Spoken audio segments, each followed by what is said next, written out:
Hin amanin nama haalaan si madaalee sitti jijjiirama. Arrabnis bareedee gaarii isaa dubbatu, yeroonis ol kaasee bakkeettis mul'atu. Hin amanin nama keessa isaan argitu.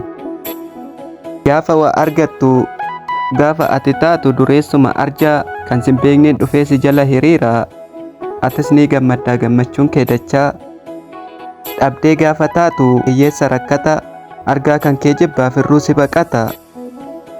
Gaafa ati rakkattu yaadni si macheessee kophaa gaaf dubbattu, obboleessi keetu sitti jijjiirama. Kanaafis siin jedhe hin amanin nama. Kan amanuu qabdu Waaqayyoo gaditti, miidhama keen feetu sillaattu badiitti, rakkoofis silaattee argaa kees baqattee haalaan sin jijjiirtu itti taatee moofa. Kan amanuu qabdu haadhumatee qofa.